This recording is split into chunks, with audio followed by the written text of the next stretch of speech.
Hi there guys, this is Max from makeitconscious.com. Hope you're all doing well, hope you're all residing in a beautiful state today. And today I'm going to be talking about meditation. Habit 7, meditate daily. Following on from habit 6 yesterday, which was mindfulness all day, every day. Now we're in the final step, meditation, very much in the mental discipline section of the habits. This is really like the pinnacle of the way of life to individuation, essentially, because if habit 1 is the foundation where we build understanding and we take our map, our instructions, and eventually come back to realizing the truth of that map, meditation is really the pinnacle, because this is where we bring it all together. And before we talk about that in more detail, I just want to talk about what meditation actually is, because there are many different definitions and there are clearly many different impressions that people hold as to what meditation is. Well, in the context of the 7 habits, we define meditation as a dedicated training session for the mind. And during meditation, we're working to purify the mind, essentially. We are purifying the mind of the causes of suffering, which we discussed in habit 1 and throughout these 7 habits. So in other words, we are looking at what's going on in the mind. We are calming the conscious mind. We're allowing the conditions of the conscious mind to dissipate, to run their course, eventually die off, and then elements of the unconscious can then naturally rise to the surface, where they can be managed by us. So we do this in meditation by letting them go, by cutting them off. If you remember from habit 5, manage your state, redirect our attention to an object of focus, which in the basic style of meditation, which we call mindfulness meditation, we are typically bringing that back to the breath, but there's no rules around this, just something that is simple and consistent and is in the present moment, which is anything that's arising, but something that's consistent and with us all the time, such as the breath. So we bring our attention back to the object, and by doing that, we deal with what arises in consciousness skillfully. We bring the attention back, we give our energy to the breath and just the focus on the breath, and in that way we allow these various inclinations of mind just to naturally dissipate away. So we're working on that second source of suffering, which is the craving, and in doing that we're also getting back to understanding. And of course, naturally we're also focusing on any aversions we might be experiencing, any emotions that are coming up. We're then working through those, we're looking at them with bare attention and then bringing our attention back. So we're not repressing emotions, we're very much dealing with them, but we're also not giving them fuel and relishing them and encouraging them to persist mentally. So in all of that, we're also working on that third cause of suffering, if you remember, which is aversion. So we can do that by diverting attention. We can also do that by applying an antidote. And there is a very specific method for that within meditation, which we call loving kindness meditation. So during loving kindness meditation, we are actively generating thoughts of loving kindness, essentially. Now, in this video, I'm not going to be talking through in detail instructions around meditation. In keeping with this whole series of 7 videos around the habits, this is really just to talk about the habit and to convey understanding and offer some tips that will actually help you put this into practice. Before we move on, I just want to reiterate something really important here, which is that during meditation, we are in effect practicing the full range of 7 habits. We are first of all taking responsibility for our mind, not least in the act of meditation, but in what we actually do during meditation. So we're coming back to the notion that what I'm doing is I'm working on this mind, and that what I'm experiencing is the mind, and therefore I can manage what I experience and how I relate to it by working on the mind. So we're coming right back to that first habit, that first cornerstone, which is understanding and taking responsibility for the mind. And we can go through all the 7 habits, but I'm going to fast forward now to the final 3, which is, of course, manage your state, mindfulness, and meditation. During meditation, we are practicing mindfulness because we are maintaining that present moment awareness. And then often that is enough to correct course, to purify the mind naturally, just by bringing consciousness to whatever is arising, with bare attention, with clear comprehension. But then we're also applying habit 5, and this is really crucial too, because in habit 5 we are actively applying energy to cultivate wholesome states and abandon unwholesome states of mind. So sometimes if mindfulness on its own isn't quite enough to shift and unify whatever is pulling our mind apart at that moment, we can then go to habit 5 and actively redirect the mind in a more wholesome direction towards a beautiful state of mind. So why every day? Why do we practice meditation every day? Well, because every day is how it becomes a habit. It doesn't mean that we're not going to miss a day occasionally. I haven't missed a day in a very long time, but I used to quite early on. And this is sort of the point, because if you do practice it every day, it does get to a point within time, maybe a year, maybe a few years, where it's just like brushing your teeth. Like, you'd be very hard pressed to go a day without brushing your teeth. You'd notice something. If you ever have left the house without brushing your teeth, you might realize like halfway through the day, right? Meditation's a bit similar as well, because the benefits are so clear as you practice more in terms of quantity and then the natural quality that comes with quantity. One starts to realize just how profound and beneficial meditation is. And even that doesn't quite collect the full import of the power of meditation, because meditation isn't really like anything else that we do. It isn't quite accurate even to describe it as a skill in the traditional sense, because it's not really that we are trying to make ourselves better at something. It's not quite what's going on. What's really going on is that on one hand we are managing what arises into consciousness and purifying that. Just like if we were to, let's go back to the garden analogy from habit 5. Like when you're watering tomatoes, you're not getting better at watering tomatoes, but the tomatoes are improving. They are getting richer, more pure, more mature. And so that's analogous to what's happening in meditation. And so at the same time, we're also gaining wisdom. And one of the core realizations that we can attain to in meditation, it brings us straight back to habit 1. It shows us that yes, we're responsible for the mind and we can take responsibility for the mind, but also it shows us the truth of that as we do it.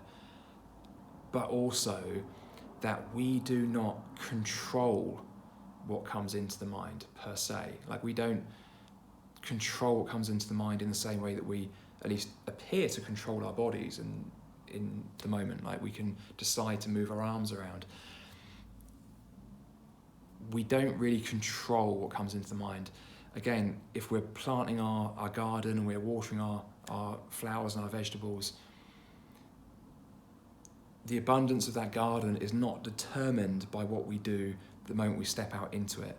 It's determined by all the actions, all the decisions that came prior to it, and all the conditions that it was exposed to in the months and years and decades prior to the moment we choose to step out into that garden. The mind is very similar, and this is a very powerful realization when it finally clicks, that we do not control what's happening in the mind. And as we practice bare attention and as we practice clear comprehension, we start to see directly and clearly how these things have arisen. And then we start to see the sheer, profound, wonderful, beautiful benefit of them falling away and then no longer being controlled by them. We start to see that actually a lot of our actions, decisions, our thoughts, our speech and our actions are literally controlled by the unconscious, or at least these inclinations are in the unconscious. They are the inclinations. They are often the end point or the action of said inclinations. And so by bringing them into consciousness, which is effectively a large part of what's happening in meditation, by bringing them into consciousness, they then become under conscious control. And by sitting with them, by facing up to them, we're no longer batting them away, we're no longer pushing them into the darkness where they can continue to influence us unconsciously and then manifest perhaps at certain points in explosive, unwholesome, or even destructive ways, or at the very least in ways that are not conducive to wholeness and not conducive to a beautiful state of mind. When we are under the influence of all these various forces, whether it's little addictions here and there, thought patterns, the way we talk, even very coarse actions that we partake in, well, it can be very tempting to think that almost like we are the doer of these things, that we are the ones that are going around reaching for those cigarettes or that coffee. And yeah, in a conventional sense, that is kind of true. But meditation shows us that these are like inclinations that exist almost in nature, much like the weather or much like the sea, right? There's just movement going on, and the movement is happening autonomously, almost outside of our conscious control, until we bring it into consciousness. And at that point, we can actually take full control of the mind. That also works to reduce and eliminate any guilt or shame or any storylines about ourself that may have not performed well enough. And we start to see those themselves merely as constructions that are maybe purposive in a way, and that they maybe bring us back to hopefully a wholesome state of being, but often they don't. Often we get attached to those too, and we start to see ourselves, our ego, our self-narrative in a not so favourable light, which is just another cause of suffering, right? It just comes from not seeing clearly. It then leads to craving based on that, and it also leads to aversion. So all these things compound, and we can get stuck in a rut of self-narrative. Meditation just breaks through all of it. It is like the ultimate cure, if there was one. I'm reluctant to say that there is an ultimate cure. There are 7 habits, of course, not one. But if there was an ultimate, it would be habit 7, because we're practicing all 7 habits within habit 7 when we do it. Is there a drawback? I mean, is there a reason why people don't meditate? Yes, the reason people don't meditate is because of these inclinations of mind, pointing them in other directions, leading them to do other things. So meditation is really like where it all comes together, and it's also a very useful tool for giving us the momentum and skill in all the other habits. It's not uncommon after a very deep meditation to come out and find that the mindfulness just sticks around, and you give it a bit of intention, but it also kind of just stays there, and it brings us back on a daily basis to that space where there really are no problems, and gives us that reminder that on some level this really is just all in our minds, right? And we can relate to that. We can see that there is a true relief that comes from shutting out the world and calming the mind and bringing it to a point of focus. Then it calls into question the seriousness of what we think we're experiencing in daily life, what we are experiencing, but the storylines that we then believe are real, and the meaning and the emotion that we then attach onto that. Just like with all 7 habits in this series, habit 7, meditate daily, has 3 key facets which can take us to the next level of detail and help guide our practice further. So you might not be surprised to hear that the first facet, is just practice. I discussed this in the previous habit 6. The most useful word I can probably share in regards to meditation is practice. And of course, just practice is the next best thing, because we don't really want to be thinking about words whilst we're meditating, of course. Guidance is exceptionally useful. It's invaluable. We need it. We need to understand what to do. We need to have that programmed into our intuition. At the same time, we need to understand what's going on. I think action in the absence of understanding is pretty unwieldy, so we need that understanding. And yet, it all comes back down to practice. Practice, practice, practice. And you will see directly the benefits of meditation, and how it works at a level beyond words. I think that's the important thing here, is that words are very limiting, and the more you practice meditation, the more you will know meditation and you will understand meditation, even if the words don't or can't exist. Words are very limiting, basically. So just practice, keep it up daily. There's no rules around how much per day. There's not even a rule that you should do it every day. It's just a habit. It's a wholesome habit, not a rule. I think a useful analogy can be drawn again here to physical exercise. So for example, if you were to increase your exercise from nothing, completely sedentary, to 15 minutes a day, you're going to see a huge benefit from that. Like going from nothing to some is huge. Like whether we're talking about heart health, whether we're talking about body fat percentage, whether we're talking about diabetes or staving off diabetes, the difference between none and some is massive. And yet the difference between some and consistent and a lot is also huge. So 15 minutes a day of light jogging or walking or something each day is tremendously great for your health, but it's not going to turn you into an Olympic athlete. And it sounds a bit I like to keep it real, and this is, in my experience, pretty useful as an analogy. Like I'd say that if you really want to experience the deep benefits of meditation, then simply put, quality and quantity. Do a lot of meditation. If there was one thing I could share with the whole world, like one very generic piece of advice that I believe that everybody would benefit from putting into practice, regardless of who they are, demographic and so on, regardless of their life situation, my answer to that question would be just get 1,000 to 2,000 hours of meditation under your belts.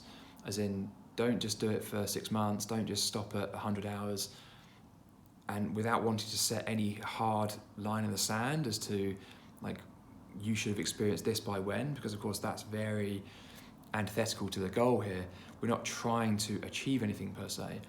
So I would specify roughly like 1,000 to 2,000 hours, which is half an hour to an hour a day for several years, enough to become very familiar and enough to become, or to experience rather, a lot of the benefits associated with meditation without having gone to the 10,000 hour plus world-class and beyond sort of level of commitment. 1,000 to 2,000 hours is sufficient, I think, to experience a number of benefits, enough benefits to know whether this is worth continuing. I think you will. If I was to say, hey, just do it for 20,000 hours or 10,000 hours, then one might start to think, wow, this is looking like a big chunk of my life, which I don't know if I want to commit to that yet. And so I think 1,000 to 2,000 hours as a commitment to at least be dedicated to experiencing the results or some of the benefits, if there are any. It's, on one hand, a relatively small chunk of one's life to write off in the event that it turns out to be a complete waste of time, which it won't. But if that's the concern to a newcomer.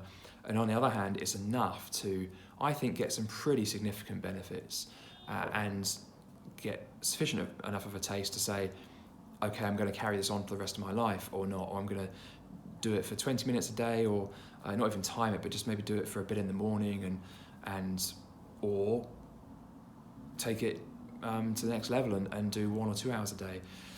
Important point though, I'm not hinting or suggesting that one should time the meditations or try and set targets at all, really. It's not really like that. I think if you remove the timer and just meditate for as long as you need to meditate, it's a bit like taking off the stabilizers on the bike, or let's go with that, because it encourages you to pay attention to what's actually happening and allow your practice to be guided by what works, not by the timer.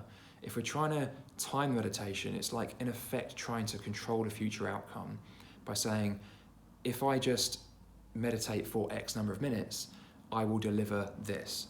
So that's quite a coarse way of going about things, because it's, in essence, sort of trying to manipulate an outcome or falling in love with the idea of something or the symbol of something, rather than coming back to what's actually going on.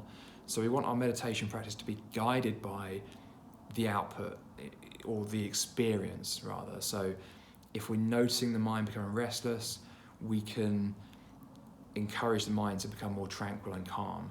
If we notice the mind becoming lethargic, we can exert the mind. We can bring it back to the middle with mental exertion, or we can change position. That brings me nicely onto facet 2 of habit 7, which is to find the middle. So what do we mean by the middle here? Well, most of the time the mind is not in the middle. It's either too restless or too lethargic, or it's too angry, or it's too happy and excited. And so meditation, what we're doing is we're essentially trying to bring the mind to the middle. This is something that happens to an extent by itself. As thoughts and emotions just enter the mind, we deal with them, we allow them to go, we allow them to come. That said, with a bit of conscious direction here and a little bit of effort, we can actually bring the mind to the middle. And one way we can do this is in regards to the amount of effort we actually apply in meditation. Because typically we're either applying too much effort or we're not applying enough effort. And I'd say generally speaking, we're probably towards the former end of that spectrum. Like, meditation is not something that requires heaps and heaps of mega exertion like physical exercise often requires of us. So in that sense, the analogy doesn't hold too well. I think if we're going into a meditation expecting it to be hard and difficult and grimacing and going, oh, let's do this, that's not conducive to meditation or to concentration or wholeness. That is us trying to deliberately make something happen through exertion. Really what we're doing here is we are purifying the mind. We're finding that middle. And that middle is the place of complete letting go and complete relaxation and peace, deep, deep peace. So we don't want to be really like grimacing and striving to try and make that happen. So something we can try here is to play around with the amount of effort we apply to the object of focus. So what we can do is, as our meditation unfolds, we can first start by increasing the amount of effort we apply to the object, and then we can try going max out just for a few moments, see if we can commit ourselves entirely to nothing but that sensation of the breath. So we might just do that for one breath or even half a breath, maybe just one in-breath. Make it quite a low stakes commitment, but nonetheless, for that half breath or that one breath, see if we can just cover the breath entirely with our attention and then ease off a little bit. And then we can do the opposite. We can try, if that doesn't work, if that doesn't result in just an easy, sustained focus, completely let go and just allow the mind just to do whatever it wants to do. But then we can bring it back. We can keep bouncing between these two extremes, but then we'll notice they actually become less extreme. We don't have to work so hard when we actually really apply ourselves. And when we let go, we'll find that the mind naturally tends to stay there. So over time, or over iterations of this, we can actually find that middle. And then we're no longer really having to apply a lot of effort to stay focused on the object. The attention just stays there, almost like naturally, because all the potential distractions and inclinations have simply just dissipated away. And they will start to come back in at some point, of course. But if we can just bear that in mind, it's a very useful tactic, if you like, to deepen our meditation. Now, as you try this and as you incorporate the rest of your habits into your life, you might start to notice that the mind becomes very focused and very peaceful during meditation and experience things that aren't really like normal life. Nothing to attach to. We're not looking to experience any bright lights or symbolic figures or anything like that. But hey, these experiences may happen. The idea is just to stick to the plan, keep the attention back on the breath. And sometimes these deeper states of concentration are referred to as jhana. And this is a word that is often used in Buddhist practice. And I'm not going to talk hugely in depth about jhana or what it is or try to define it or explain it. This is something that is done at length in many of the Eastern traditions. And it is, to a large extent, quite counterproductive because it generally kind of gives fodder to the mind and it creates a kind of prestigiousness around these states, which is unnecessary and unhelpful and actually also not true. It's clearly an ego construct. Everybody has the capacity to experience jhana. Everybody is mind at the end of the day. We all have a mind. Our minds at some fundamental level have a lot more in common than we might often like to realise, and therefore everybody is capable of experiencing these states. In some sense, they're just nothing special. They are just the mind. And yet, in another sense, they are truly remarkable. And I think in jhana, this is really where the penny starts to drop, truly. I think before experiencing jhana, you will see benefits of meditation, absolutely. Like it's a cumulative, it's a gradual thing. It's not a sudden threshold upon which crossed you then suddenly go, oh, now it's suddenly benefiting me. There are benefits for every single moment that we meditate, even if it doesn't feel like it. Every thought that pops in and is let go of is yet another unit of wholeness, if you like, or yet another unit of unification, integration of the mind. And yet there is a marked difference into the realms of the jhanas where it suddenly starts to make sense. I think once someone has experienced a taste of jhana, that's probably the point at which they go, okay, I think meditation is something I'm going to carry on with, because this is a kind of relief and peace that I really needed for a start, and that I haven't experienced in anything else. You can experience something approximate to jhana when you experience very high levels of awe and emotion. It's even possible to experience a kind of jhana listening to music, like when you're, if your hair's down on end, for example, and you feel really moved by music. And some people report this looking at the night sky, for example. That is a bit like jhana, but it's not quite the same, because it's still a conditioned form of jhana, and therefore it's typically not as deep and or not as long lasting, and certainly not as possible to kind of regulate it in a consistent way like you can with meditation. The reason for that simply is that in meditation it is very much the stripping away of things. It is very much the absence of distraction and unwholesome mind states. In Buddhist terminology, it's actually the absence of what they call the five hindrances. So it's the absence of greed, craving, it's the absence of anger or aversion, it's the absence of sloth and torpor and lethargy, it's the absence of restlessness, and it's the absence of doubt.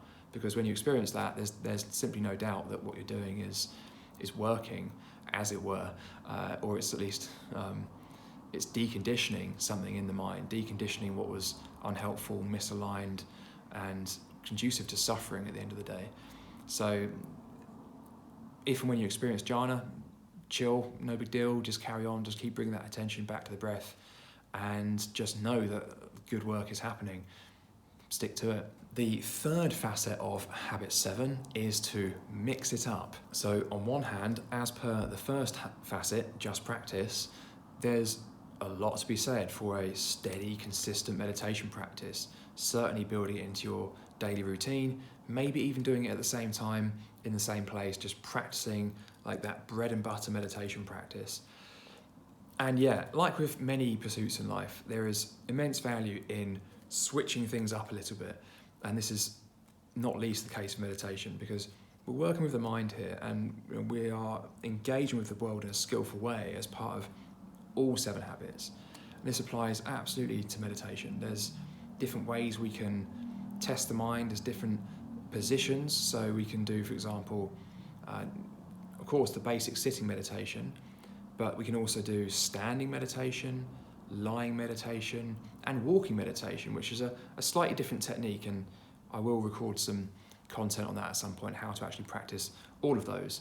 We can also do different styles of meditation. So in addition to the basic mindfulness meditation, we can also do loving kindness meditation, where we're actually working actively to eliminate aversion and anger from the mind and cultivate loving kindness in the mind. So again, that's a very specific kind of practice with a specific technique, which we can apply as a habit on a daily basis to reduce and prevent against aversion in the mind. We can also use it on a sort of incidental basis when we feel that the mind is struggling a lot with aversion. What Carl Jung prescribed is a technique called active imagination, where the individual actually uses visualization techniques to access the unconscious mind. And this I would regard very much as a kind of meditation, or at least can be practiced in a way that is like meditation as we define it, a dedicated training session for the mind.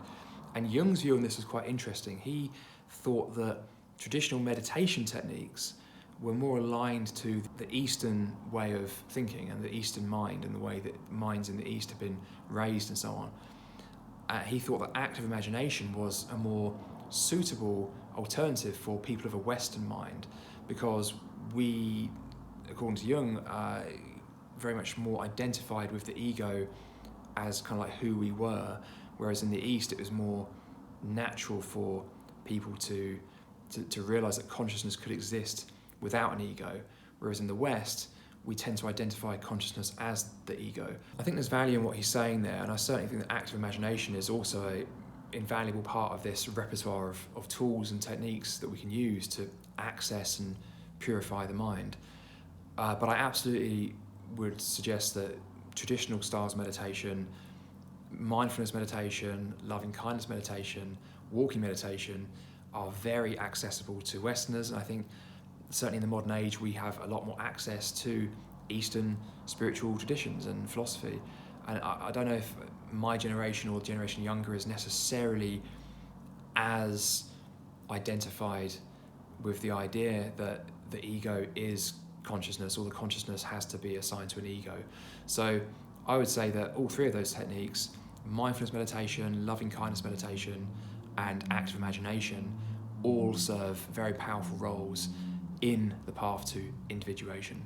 Another way we can mix up our meditation practice is to change our location. We can meditate at least in different parts of the house we live in, or, this is a personal favourite, go outside into the world, go and meditate in public, meditate in a park, on the beach, on the street, like just meditate in places where preferably you don't see many people meditating. I mean, it'd be great if you did, but of course the reality is you don't tend to walk around many cities in the world and see people meditating that often. You certainly don't see that here at all in Georgia, in Tbilisi. At least I haven't seen it, and I'm looking forward to the day when I do see someone else meditating in Tbilisi.